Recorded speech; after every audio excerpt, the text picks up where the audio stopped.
My name is Anastasia, and I just turned 32 last month.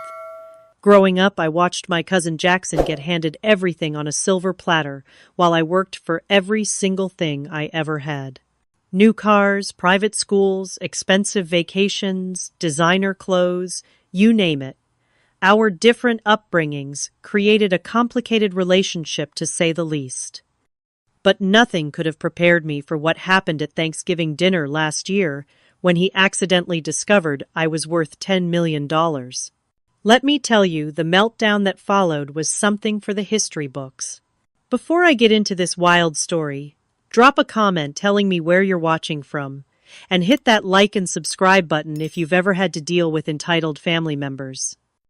I grew up in what most would consider a solidly middle-class family in a suburb of Boston. My dad worked as an electrical engineer, and my mom taught second grade at the local elementary school. We lived in a modest three-bedroom house with one bathroom that always seemed too small whenever we had guests over. My parents weren't poor by any means, but they were extremely careful with money. Every purchase was planned, every expense was tracked in my mom's meticulous budget notebook, and impulse buys were practically forbidden in our household. Money doesn't grow on trees, Anastasia, my dad would say whenever I asked for something that wasn't absolutely necessary. If you want something special, you need to work for it. That philosophy shaped my entire childhood. When I wanted a new bike at age 8, I spent months doing extra chores around the neighborhood, collecting bottles for recycling money, and saving every birthday dollar that came my way.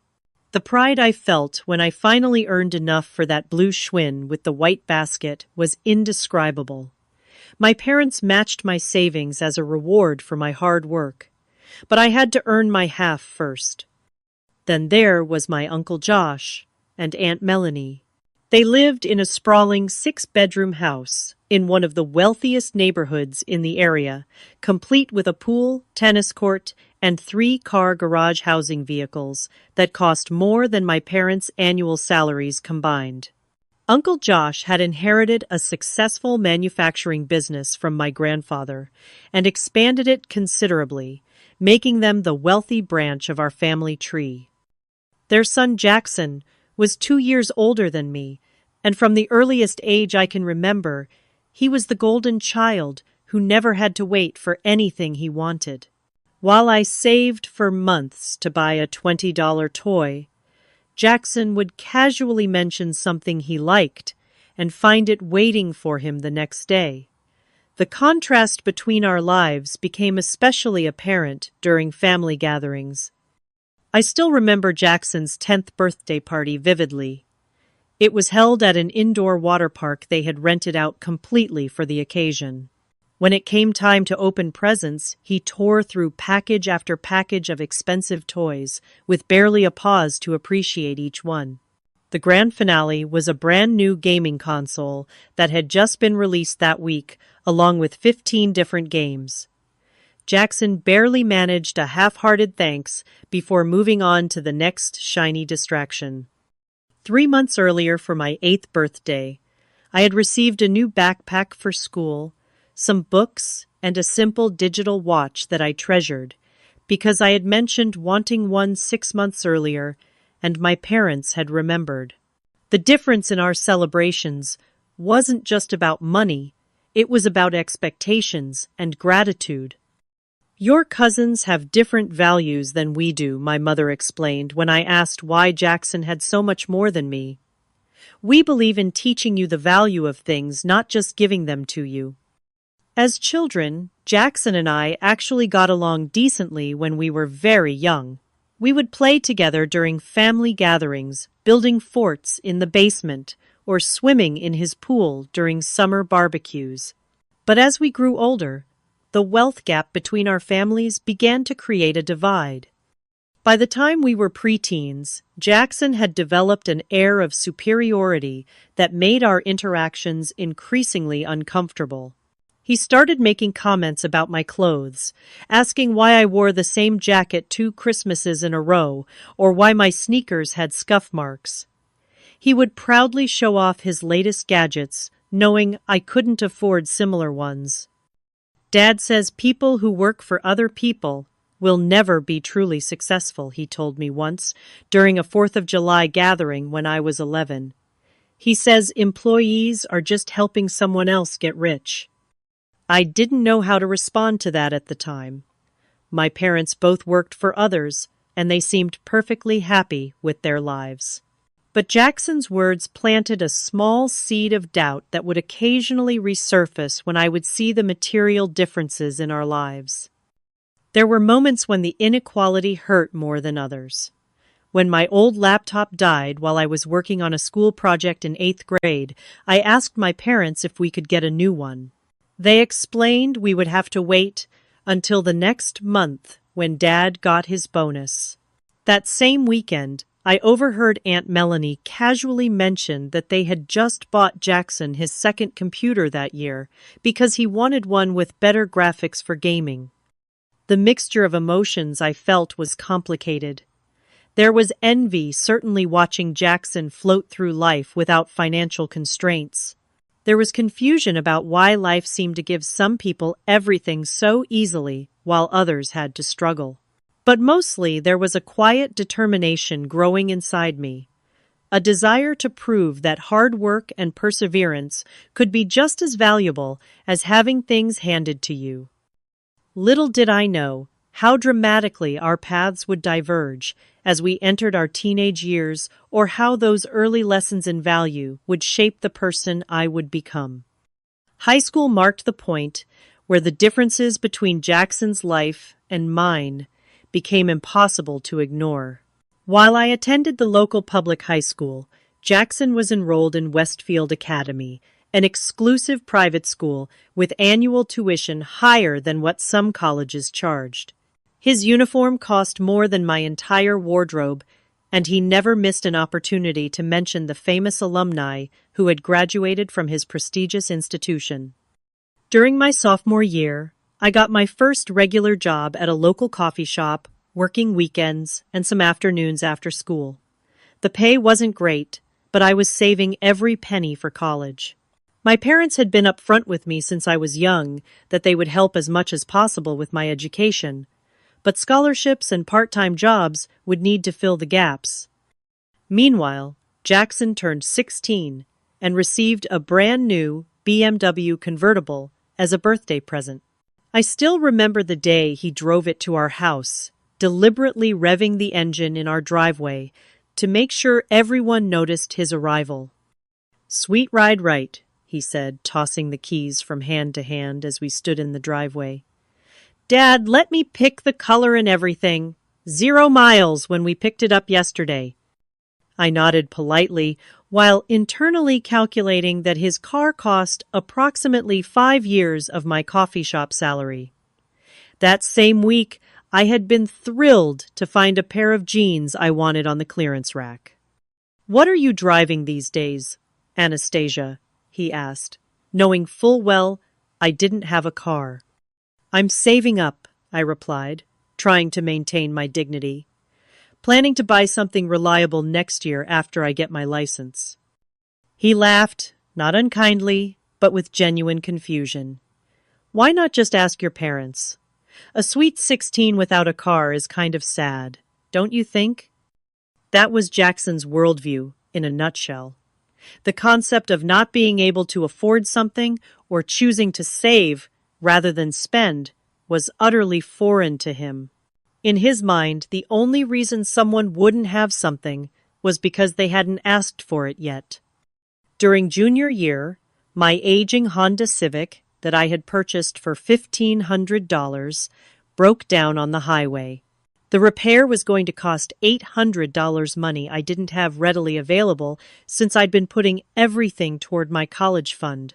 In a moment of desperation, I swallowed my pride and called Jackson to ask if I could borrow some money, promising to pay him back with interest from my next few paychecks.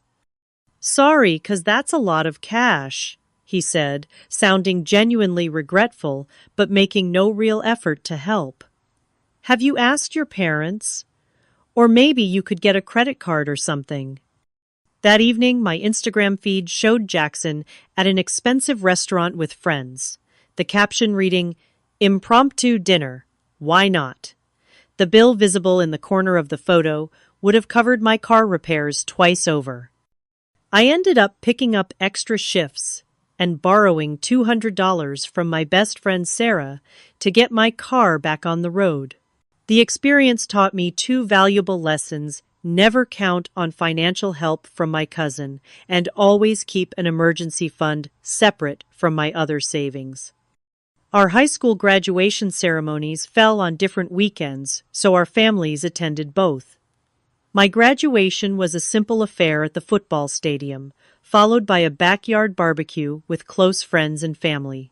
I received a modest but meaningful gift from my parents: a laptop for college and a check for $500 to help with expenses.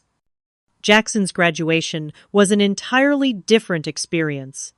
His school held the ceremony in an ornate performing arts center with professionally printed programs and speeches from local dignitaries. Afterward, Uncle Josh and Aunt Melanie hosted a lavish party at their country club, with at least 100 guests, a live band, and catering that must have cost thousands. The graduation gift that awaited Jackson in the parking lot was a brand new Range Rover with a massive red bow on top.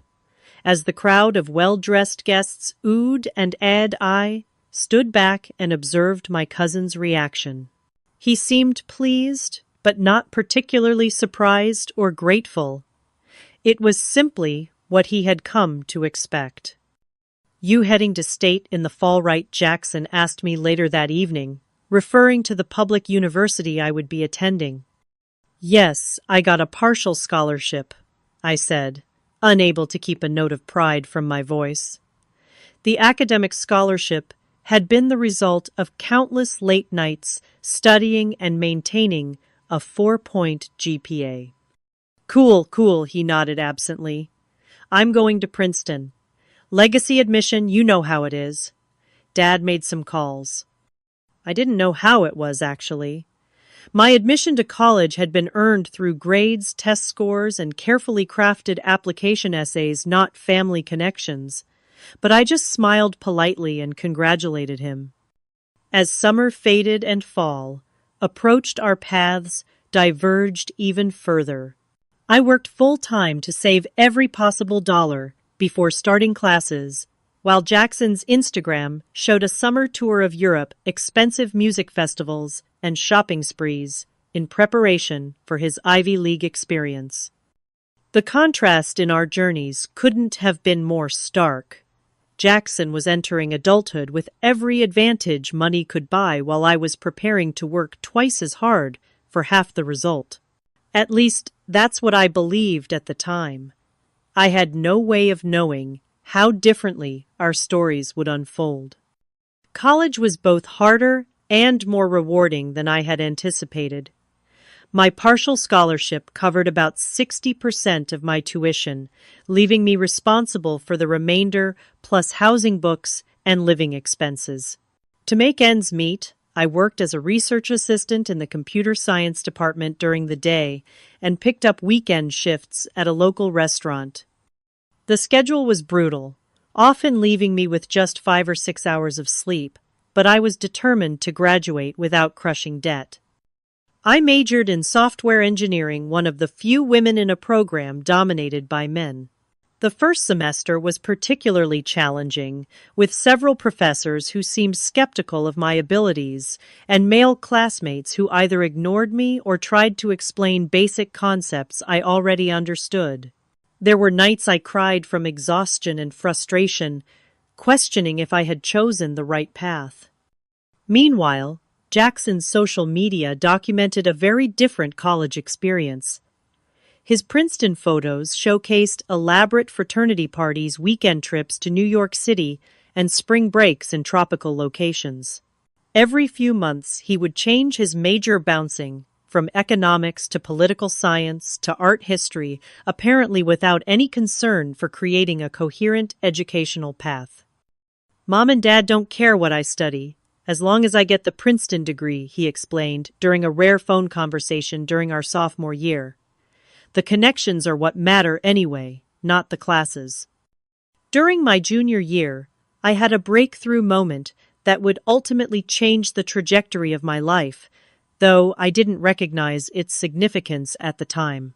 I was taking an advanced algorithms class with Professor Amanda Martinez, one of the few female faculty members in the department.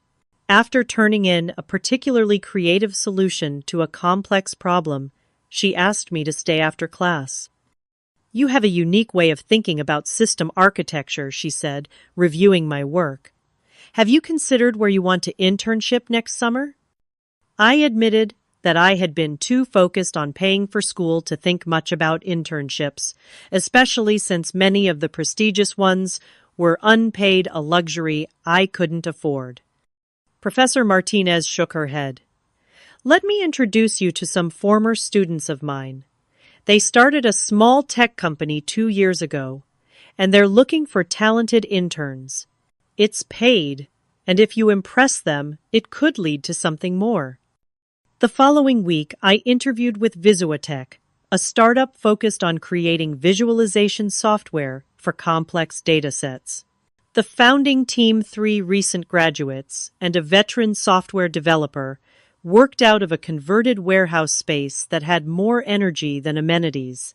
I was offered an internship on the spot with a salary that allowed me to reduce my restaurant hours. From day one, I threw myself into the work. While other interns maintained strict 9-to-5 schedules, I often stayed until midnight, fascinated by the problems we were solving.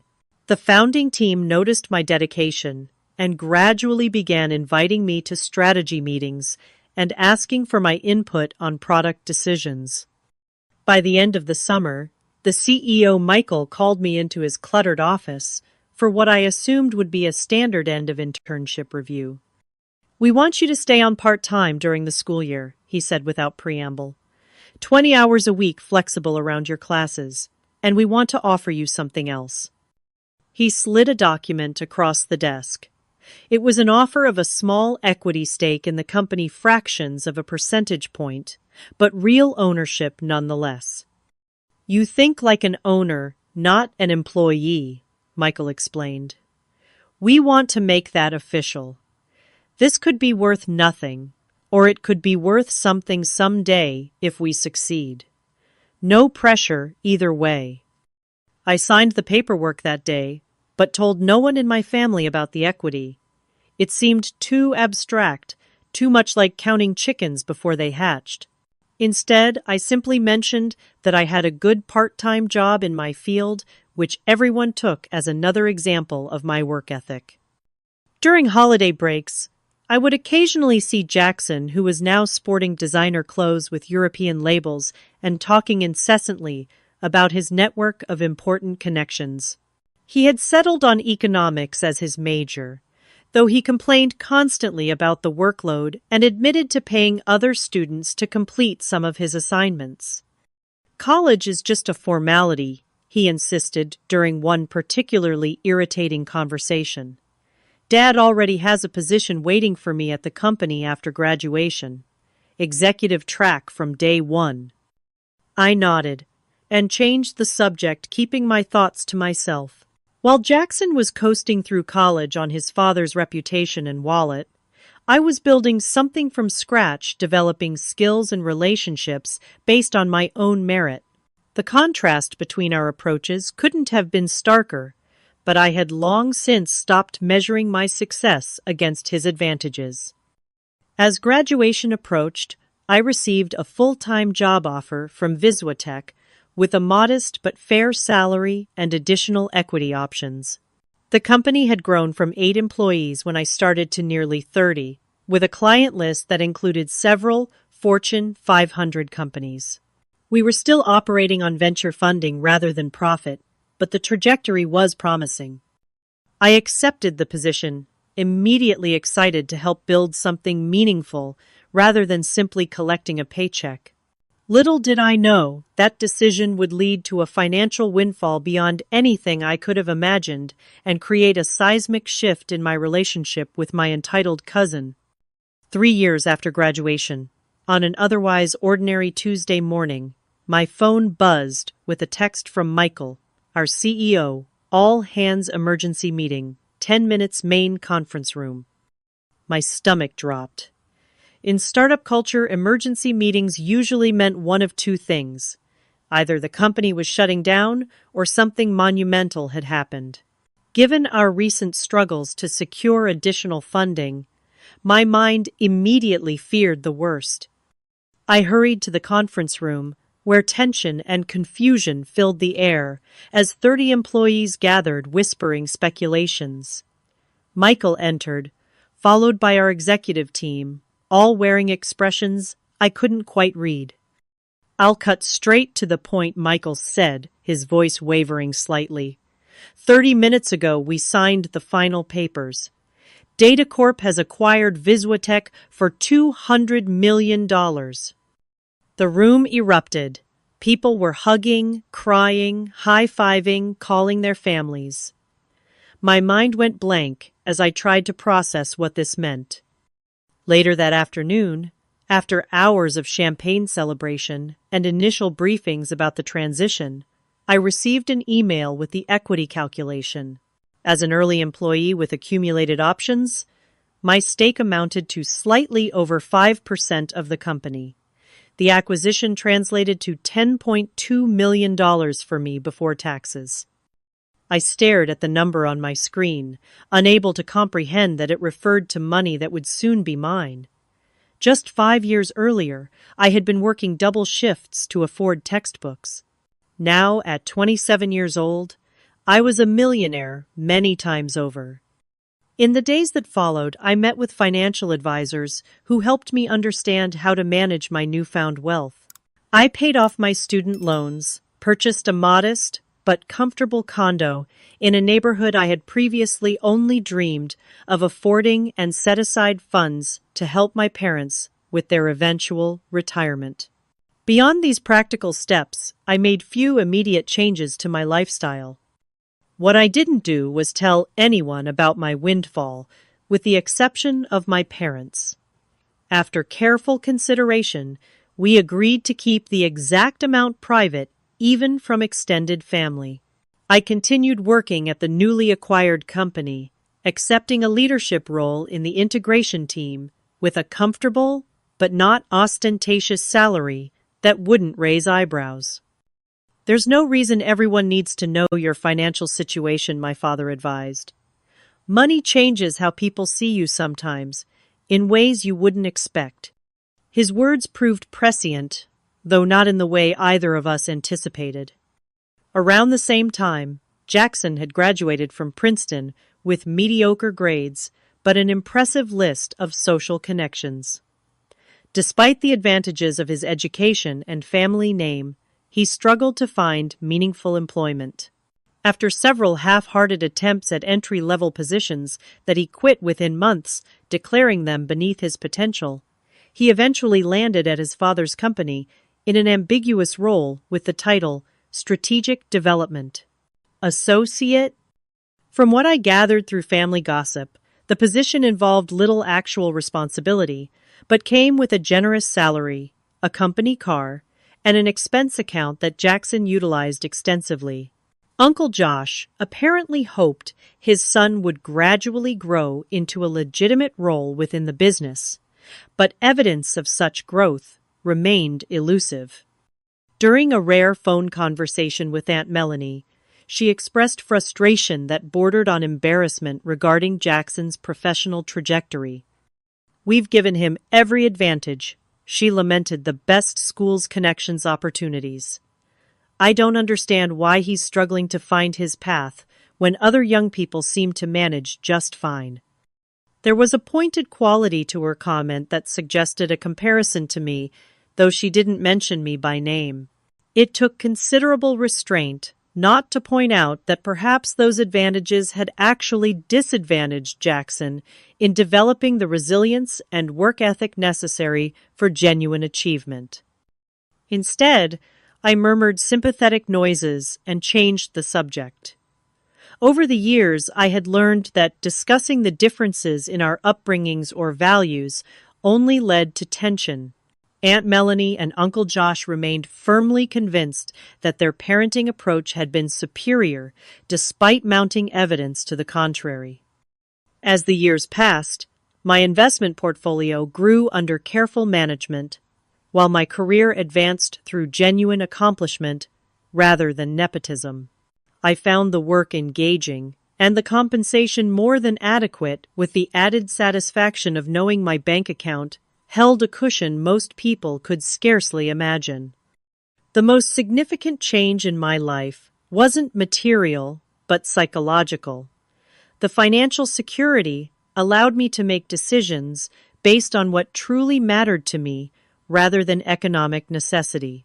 I could take professional risks, volunteer for causes I believed in, and help friends in need without worrying about my own stability. Meanwhile, Jackson's Instagram feed told the story of someone desperately maintaining the appearance of success while contributing little of value. Photos of business lunches, networking events, and motivational captions about hustling and entrepreneurial mindset seemed designed to convince others, and perhaps himself, that he was building something meaningful. The collision of our divergent paths was perhaps inevitable, though I never anticipated how dramatic it would be when it finally occurred. The catalyst would be a family Thanksgiving dinner that would permanently alter the dynamics of our extended family and force a long overdue reckoning with the consequences of privilege without purpose. The invitation arrived via text message on a crisp October morning as I was walking to my office. Annual Thanksgiving at our place this year. Would love to have everyone together again. Let us know if you can make it. The sender was Uncle Josh, though I suspected Aunt Melanie had dictated the message. I stared at my phone, a knot forming in my stomach. It had been nearly 3 years since I'd attended a family Thanksgiving at Uncle Josh and Aunt Melanie's house. I'd made excuses about work commitments or travel plans, choosing instead to spend the holiday with my parents at our home or with friends who felt more like family than some of my actual relatives. The thought of spending an entire evening listening to Jackson boast about his imaginary accomplishments, while Aunt Melanie made subtle jabs about my modest lifestyle compared to their luxury, made me want to immediately craft another polite refusal. But something stopped me. Perhaps it was time to stop avoiding these gatherings. After all, I had nothing to prove to them, and maybe my perspective had shifted enough that their performative wealth would no longer bother me. After a moment's hesitation, I replied with a simple, "I'll be there, thanks for the invitation." That evening, I called my parents to confirm they had also been invited and would be attending. My mother sounded apprehensive. "Are you sure you want to go, sweetheart? The last time was rather uncomfortable for everyone." She was referring to a Christmas dinner 2 years prior, when Jackson had spent the entire evening describing his executive role at his father's company, making pointed remarks about people who lacked ambition while glancing in my direction. I had maintained my composure, but my father had nearly lost his temper defending me before my mother smoothly changed the subject. "I think I'm in a different place now," I assured her. "Their opinions don't affect me the way they used to. Besides, it might be nice for us all to be together for once." What I didn't mention was a small petty part of me that wanted to observe Jackson's inflated sense of importance now that I secretly had more financial security than he likely ever would. Not that I planned to reveal my situation, but knowing it gave me a certain immunity to his posturing. As Thanksgiving approached, I found myself oddly preoccupied with what to bring as a gift for our hosts. In previous years, I had brought modestly priced bottles of wine or homemade desserts that were accepted with the faintest hint of condescension. This year, I could afford to purchase something impressive, but that felt like playing into their materialistic value system. After considerable thought, I decided on a balance, purchasing a limited edition bottle of bourbon that Uncle Josh had once mentioned, admiring along with a handwritten card expressing genuine gratitude for the invitation. It was neither ostentatious nor inadequate, a small reflection of my evolving relationship with money. The week before Thanksgiving, I had dinner with David, who had been my boyfriend briefly in college, before we realized we worked better as friends. He had since become a successful financial advisor and was one of the few people who knew about my windfall, having helped me structure some of my early investments.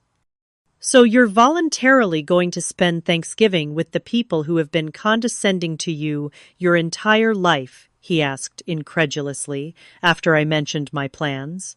"That's either very enlightened of you or completely masochistic." I laughed. "Maybe a bit of both.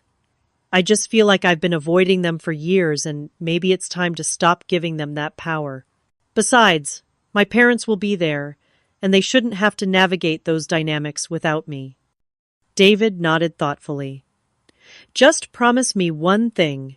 If Jackson starts his usual routine about being a self-made success, while simultaneously bragging about his parents funding his entire existence, you'll at least consider dropping the tiniest hint about your actual net worth.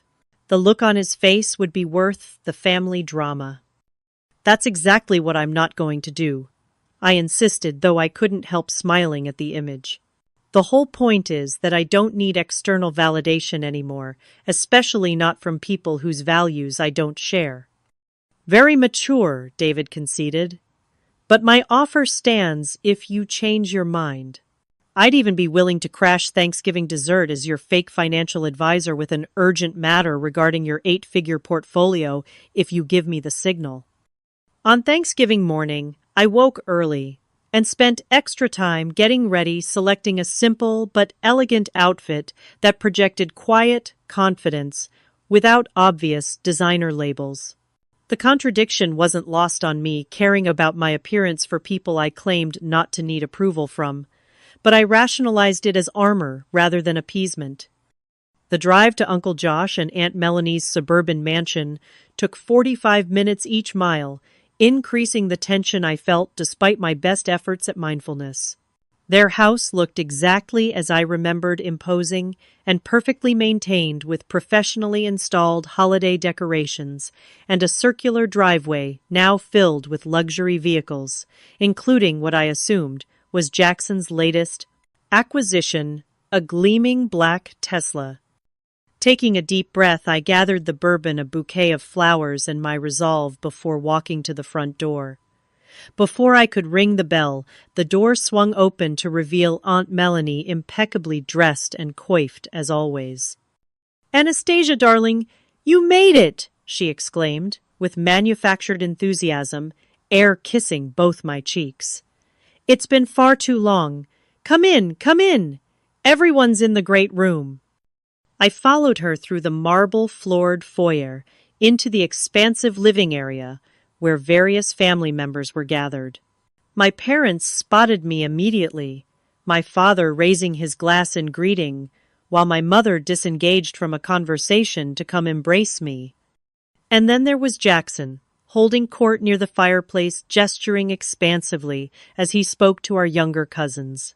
He had put on weight since I'd last seen him, his expensive suit, slightly strained at the buttons, his face fuller, but his hair already thinning, despite being only 34. When he caught sight of me, there was a momentary flash of something, perhaps insecurity, quickly masked by his usual bravado. "Well, well, the prodigal cousin returns," he called out, making sure everyone heard him. "I was beginning to think you were avoiding us, Anastasia." I smiled pleasantly, determined not to let him set the tone for our interaction. "Hello, Jackson. It's good to see you too. Happy Thanksgiving." I had no way of knowing then that this forced pleasantry would be among the last civil words exchanged between us that evening, or that in a few short hours the carefully maintained facade of family harmony would shatter beyond repair. Dinner was served in the formal dining room, a space used so infrequently it maintained a faintly artificial quality, like a stage set, rather than a lived-in home. The table was immaculately set, with Aunt Melanie's heirloom china, sterling silver flatware, and crystal glasses that caught the light from the ostentatious chandelier overhead. Place cards in calligraphed script directed each guest to their assigned seat, a level of formality that seemed excessive for a family gathering.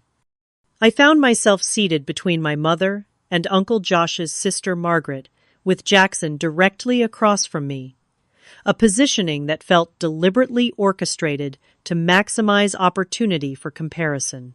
My parents exchanged a knowing glance as we all took our seats, my father giving me a subtle wink of encouragement.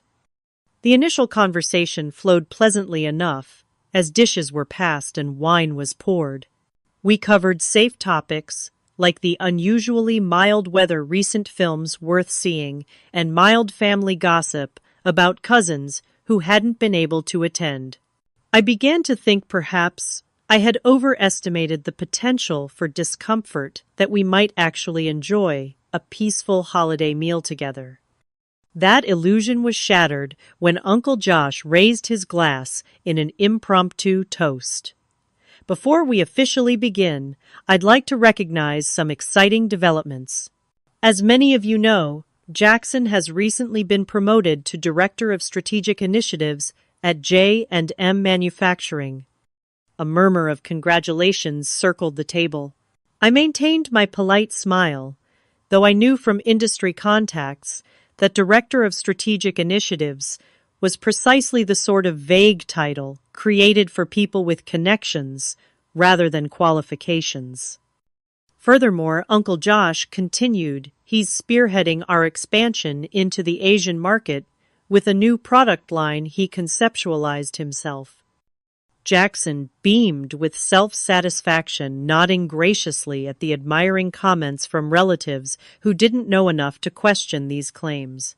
My father caught my eye briefly, his expression carefully neutral, but his thoughts as transparent to me, as if he'd spoken them aloud.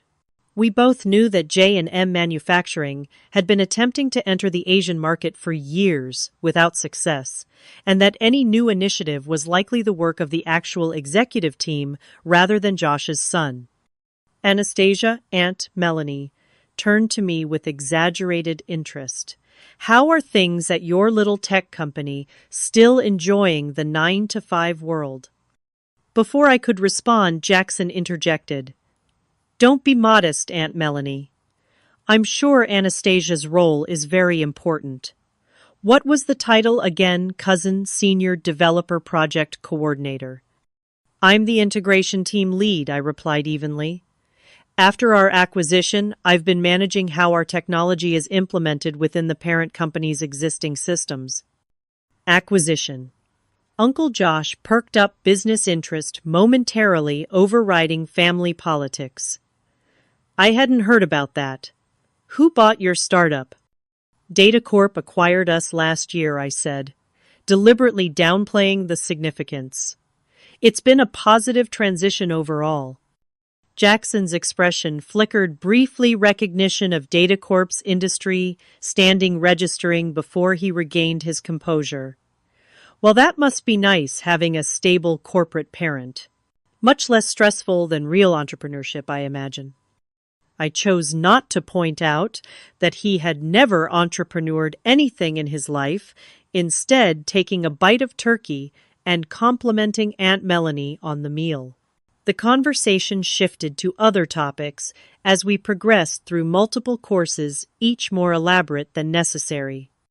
Throughout dinner, Jackson repeatedly steered conversation back to his supposed business acumen, describing meetings with key Asian investors and revolutionary product developments in terms vague enough to be meaningless to anyone with actual business experience. My parents maintained polite interest, while I occasionally caught my father suppressing sighs of exasperation. The pivotal moment occurred during dessert. My phone buzzed with an email notification that I intended to ignore until I saw it was from David with the subject line, Urgent Investment Opportunity Closing Tonight. Given his knowledge of my Thanksgiving plans, I suspected it was genuinely time-sensitive rather than his promised joke about my finances. Excuse me, I said, standing from the table. I need to take care of a quick work matter. Everything looks delicious. I'll be right back. I stepped into the adjacent study for privacy, quickly scanning David's email about a limited investment opportunity in a promising green technology startup. The terms looked favorable, and the company aligned with my interest in sustainable investments. I replied, confirming my interest in allocating $2 million from my diversified portfolio, adding a postscript asking how his own Thanksgiving was progressing. As I pressed send, I became aware of someone entering the room behind me. Turning, I found Jackson standing uncomfortably close, 2 snifters of expensive brandy in his hands. "Thought you might want something to sip while you handle your critical emergency," he said, his tone, making it clear he doubted the importance of my interruption. "Can't let the corporate overlords enjoy their holiday without checking in, right?" "Thanks," I said, accepting the brandy while slipping my phone into my pocket. "It wasn't work, actually, just a time-sensitive investment matter." His eyebrows lifted slightly. "Investment? Like a 401k adjustment or something?" The condescension in his voice triggered a rare moment of competitiveness in me. "No, a private equity opportunity in the sustainable tech sector." "Private equity." He laughed as though I'd told an amusing joke. "Those typically require minimum buy-ins of at least 100,000. What are you doing pooling resources with friends?" Before I could respond, my phone buzzed again with David's reply. Jackson's eyes flicked down to where the notification illuminated my pocket, the preview text. Clearly visible, confirmed for $2M. "Will execute tonight. Happy Thanksgiving to you too, fellow millionaire." There was a moment of absolute stillness as Jackson processed what he had just seen. His face cycled through confusion, disbelief, and then something darker, a mixture of jealousy and anger I had never witnessed before. $2 million, he finally sputtered, his voice rising. "What kind of game are you playing, Anastasia?" "I'm not playing any game," I replied, suddenly aware. "We were creating a scene that could be heard from the dining room. It's a private matter, Jackson. Let's rejoin the others." But Jackson was not about to let this go. He blocked my path to the door, his face flushing red beneath his designer stubble. "No, no, no. You don't get to drop something like that and walk away. Are you trying to tell me you have $2 million to invest in some random startup? That's more than most people's entire net worth?" "Jackson, please lower your voice," I urged, hearing the conversation in the dining room falter as family members became aware of the commotion. "This isn't the time or place." "Oh, I think it's exactly the time and place," he countered, following me as I attempted to move around him.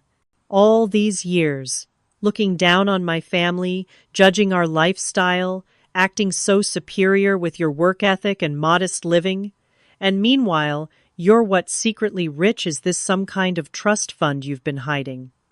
We re-entered the dining room to find all eyes fixed on us, dessert forks suspended in mid-air as the assembled relatives tried to understand the sudden tension. "Is everything all right?" Aunt Melanie asked, her practiced hostess smile strained at the edges. "Ask Anastasia," Jackson replied before I could speak. "Apparently my cousin, the humble employee, is throwing around millions of dollars in investments. When were you planning to share that little detail with the family?" A stunned silence descended on the room. My parents exchanged alarmed glances, clearly unprepared for this revelation. "Jackson, that's enough," my father said firmly. "Anastasia's financial situation is her private business." "Private business?" Jackson's voice rose further, brandy sloshing over the rim of his forgotten snifter. "That's rich coming from you, Uncle David. All these years acting like we're the materialistic ones for providing our son with advantages. Meanwhile, your daughter is sitting on some secret fortune. What kind of hypocritical game is this family playing?" "It's not a game," I said, finding my voice despite the chaos unfolding. The startup I worked for was acquired last year. My equity stake translated to approximately $10 million. I chose not to broadcast that information because it doesn't define who I am. The number landed like a physical blow. Jackson actually staggered slightly, his face contorting in disbelief and outrage. Aunt Melanie gasped audibly, her hand flying to her pearl necklace as though clutching for support. $10 million, Jackson repeated each word, dripping with accusation. You're worth $10 million, and you've been pretending to be just a regular employee this whole time, driving that modest car, living in that ordinary condo, acting like butter wouldn't melt in your mouth. I haven't been pretending anything, I countered, struggling to maintain my composure. I continued working because I find the work meaningful. I live within comfortable means because excessive luxury doesn't interest me. Not everyone measures their worth by their possessions, Jackson. That was the breaking point. With a roar of frustration that seemed to emanate from somewhere primal, Jackson swept his arm across the table, sending crystal glasses, fine china, and the remainder of Aunt Melanie's pumpkin pie crashing to the floor. "How dare you!" he shouted, years of insecurity erupting at once. "How dare you judge me and my family when you've been secretly wealthy this whole time? At least we're honest about who we are." Aunt Melanie burst into tears, not over her shattered dishware, but seemingly from the revelation itself. "It's not fair," she wailed, turning accusingly toward my father. "You always made us feel terrible for giving Jackson advantages, for wanting him to have the best things. And all this time, your daughter was accumulating a fortune in secret." My father, normally the most even-tempered person I knew, stood slowly from his chair, his voice deadly calm. "Melanie, what's not fair is your fundamental misunderstanding of what we taught our daughter. Anastasia earned every penny of that money through hard work, intelligence, and character qualities we prioritized over material possessions. The fact that you and Jackson immediately assumed there must have been some deception involved speaks volumes about your values, not ours."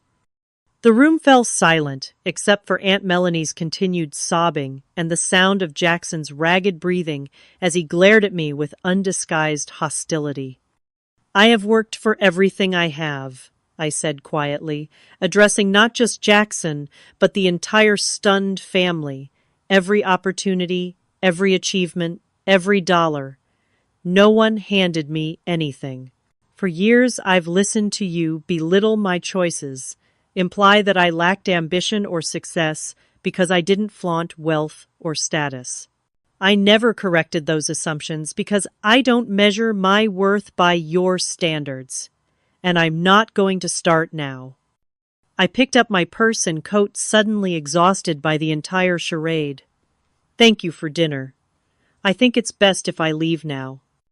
As I walked toward the door, I paused to place the bottle of bourbon I had brought on the side table, still neatly wrapped with its handwritten card. It seemed like a symbol of something now, a peace offering rendered meaningless by the chasm of understanding that had finally irrevocably revealed itself. Behind me, I could hear Jackson continuing to rant, his voice cracking with emotion. "She thinks she's so much better than everyone, little Miss Perfect, with her secret millions, while the rest of us are just shallow materialists in her eyes." The last thing I heard as I closed the front door was Aunt Melanie's shrill accusation directed at my parents. "This is your fault. You raised her to judge us." The cold November air hit my face like a welcome slap, clearing the emotional fog of the dining room as I made my way to my car, hands shaking slightly as I fumbled with the keys. What had just happened felt momentous. A collision of worldviews that had been building for decades, finally erupting with a force that had destroyed more than just Thanksgiving dinner. The drive home from my uncle and aunt's house passed in a blur. Streetlights streaked past my windshield, distorted by tears I hadn't realized were falling. By the time I pulled into my condo's parking garage, a hollow emptiness had settled in my chest, replacing the anger and defensiveness from earlier. I wasn't upset about the revelation of my financial situation. That was bound to come out eventually, and perhaps there was even a certain relief in having it known. What devastated me was the realization that my family, the people who had known me my entire life, could so quickly reduce me to nothing more than a dollar figure, could assume deception rather than achievement, could twist something I had earned through years of dedication into something that somehow made me the villain of our family narrative. Inside my apartment, I kicked off my heels and collapsed onto the couch, not bothering with lights. The darkness matched my mood as I replayed the evening's events, wondering if I could have handled things differently. Should I have disclosed my windfall immediately? Would that have prevented tonight's explosion, or merely spread the inevitable drama over a longer period? My phone buzzed repeatedly with texts from my parents checking that I'd made it home safely and expressing their dismay over what had transpired. I sent brief reassurances, but couldn't muster the energy for a real conversation. Tomorrow would be soon enough to process everything together. Just as I was about to silence my phone for the night, it rang with an unexpected caller, Uncle Josh. My finger hesitated over the screen before I finally answered. Anastasia. His voice sounded strained older, somehow, than it had just hours earlier. I wanted to call, and, well, I'm not exactly sure what to say, except that I'm sorry for how tonight unfolded. The apology surprised me. Uncle Josh had always been affable but distant, more concerned with appearances than genuine connection. This vulnerability was unfamiliar territory. It was an unfortunate situation all around, I replied, neutrally unwilling to accept blame, but not wanting to escalate matters further. Melanie is. He paused, searching for words. She's upset. She's always been sensitive about comparisons between our families, about parenting approaches. Finding out about your success triggered something in her. And Jackson, I couldn't help asking. A heavy sigh came through the line. Jackson is Jackson. He's never handled perceived slights well. But that's partly our fault, isn't it? We never taught him to process disappointment or measure himself by his own standards rather than others. The admission was so unexpected that for a moment I couldn't respond. In all the years of family dynamics, I had never heard my uncle acknowledge any shortcoming in how they'd raised their son. I appreciate the call, I finally said. I think everyone needs some space right now. Perhaps after the holidays we can try again, with clearer understanding. Perhaps he agreed, though neither of us sounded convinced. For what it's worth, I'm proud of what you've accomplished, Anastasia. Truly. After hanging up, I sat in the darkness for a long time, turning over his words, searching for the sincerity I wanted to believe was there. The next morning, I drove to my parents' house for a debrief that was equal parts emotional processing and strategic planning for future family interactions. My mother made strong coffee, while my father paced the kitchen, still agitated by his sister-in-law's accusations. The nerve, he muttered for perhaps the 10th time, as if teaching you the value of hard work and character was some sort of crime against Jackson. David, my mother interjected gently, we've established that Melanie's perspective is distorted. Repeating it doesn't help anyone, least of all Anastasia. I sipped my coffee, finding comfort in their unwavering support. What happens now? Are we just supposed to pretend nothing happened the next time we see them? My father snorted dismissively, but my mother considered the question seriously. I think time will determine that. Families have weathered worse storms. But, regardless of what they choose to do, you have nothing to apologize for. Your success is earned, and your choices about how to handle that success reflect values we're proud to have instilled. She reached across the table to squeeze my hand. The real question is what you want moving forward. Do you want a relationship with that part of the family? On what terms? It was a question I couldn't immediately answer, but one that would guide my reflections in the months that followed. 3 months after the Thanksgiving disaster, I received a surprising text from Aunt Melanie. Jackson started new job today, not at family business, entry level at marketing firm downtown. His choice. Thought you might like to know. The message, devoid of her usual emotional manipulation or passive aggression, seemed like an olive branch of sorts. I responded with simple encouragement. That's a big step, wishing him well. Through family grapevine, I later learned more details. After the Thanksgiving revelation, Jackson had apparently gone through something of an identity crisis, culminating in a decision to try building a career without his father's connections or financial support. It was the first job he'd ever gotten entirely on his own merits, and despite the entry-level position being a significant step down from his fabricated executive role, there was word he was actually applying himself with unexpected diligence. Meanwhile, I had been doing some soul-searching of my own. The financial security that had once seemed like a private victory now felt like it carried responsibility. After consultations with financial advisors and considerable thought, I established a scholarship fund for first-generation college students studying technology fields, specifically those who were working while pursuing their education. The initial endowment was $2 million, enough to support 10 students annually with tuition and stipends. I named it after my parents honoring the values they had instilled in me, rather than seeking personal recognition. When the local paper ran a small piece about the new scholarship, I sent the clipping to my extended family without comment. It wasn't about proving anything to them, but rather about demonstrating through actions, rather than words, what wealth meant to me, an opportunity to create opportunity for others. A full year passed before I saw Jackson again. It was at a cousin's wedding, a neutral territory where family politics were temporarily suspended in service of celebration. He approached me during the reception, noticeably thinner than at Thanksgiving, his designer suit replaced by something more modest but better fitting.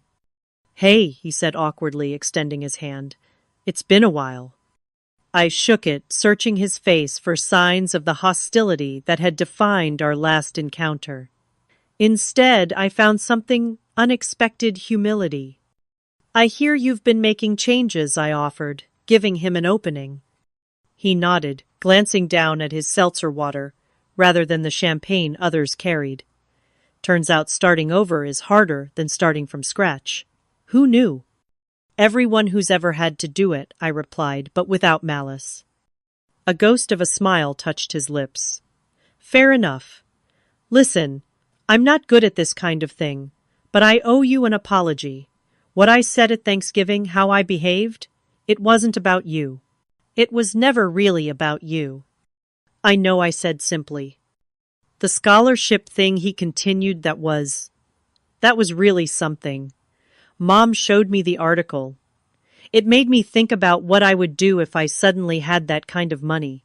And I realized I had no idea beyond buying stuff I didn't need. That was a wake-up call.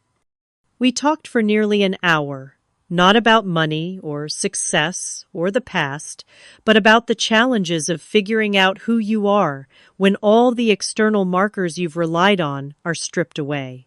For perhaps the first time in our lives, we spoke as equals, each acknowledging our own struggles and growth without comparison or judgment.